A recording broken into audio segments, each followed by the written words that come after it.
I want to welcome you to the grand opening of the Levi Cory house. This house reminds me of a line from the Grateful Dead. It's a long, strange trip it has been. And if you remember, was it 5 years ago we moved it? I remember when that house was coming off the foundations, everybody was like, oh, is this house going to make it down New Providence Road? We got to Route 22, and there was this FiOS cable across that they hadn't really accounted for. They figured they could just stretch it up and somebody would hold it and they would go underneath, but they were wrong. Okay, we finally got it over here, we got it up, and if you looked at it then, you know, I would never have thought it would be the beautiful house that we have here today. And that's a real testament to all of the people in the historic committee that got this thing over here, got everybody in here to paint it, fix it up. I mean, it is phenomenal. It really is. It's a true testament to Mountainside. The community is very strong. You know, we have great traditions in this town, and this house is one of those traditions, and we're happy that it's here. We're happy that it's here with the Hetfield house. We have a little corner of history right here in Mountainside. I would be remiss, though, if I didn't thank Sandy for all the work that she did to get us here today.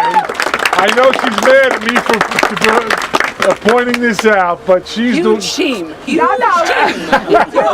I know it's a huge team, but you were the leader and the driving force to get us here today. Okay, no, I'm not going to shush, because that's very important. And it's people like Sandy that make Mountainside the community that we love, okay, and that we want to live in, and why we're here. I talked to somebody today that told me they were here 50 years. I bet if I went around the people that are here right now, we might have close to 1,000 years of people living here in Mountainside. And that's because we have a great community. So without further ado, I'm going to turn it over to Scott, and he's going to be cutting the ribbon and getting us inside. We're going to cut it together. You're going to cut it, because this is not my day, this is your day. It really is. It's your day, not mine. So thank you all for coming. No, Sandy's going to go help cut it. No, come on. You're going to go help cut it, not me. Are you kidding me? So this whole process started back in 2012 when we first got word that they're going to take that house down in preparation for selling the property.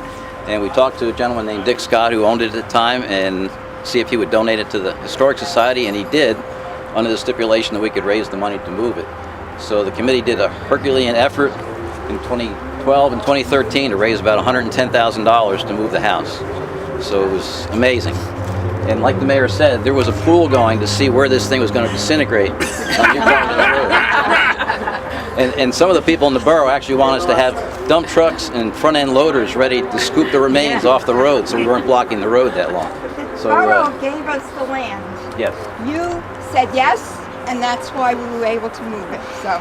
Yep. It's the right thing to do. We have, like I said, we have a corner of history right here in Mountainside. There's no reason why we shouldn't have given it to you.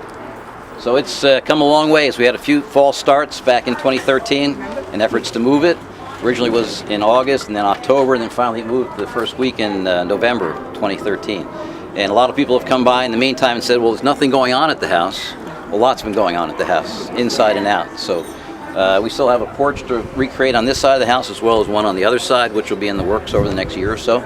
So continue to come by, and we'd love to have more people in the house. The more the merrier. So I have some people I'd like to thank today before we do the ribbon cutting.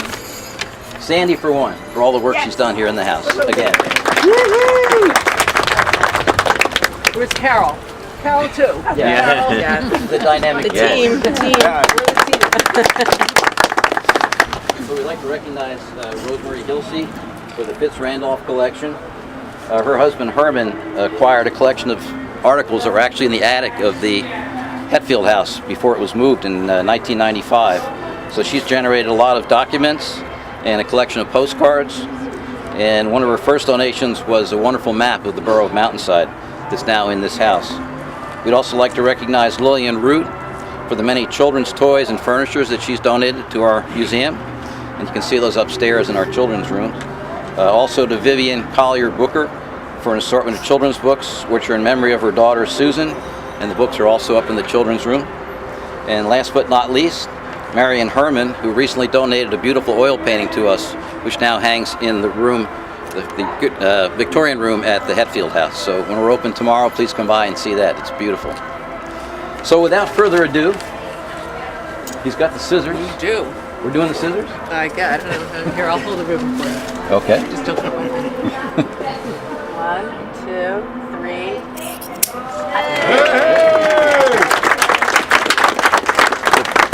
Please join us back inside where it's nice and warm.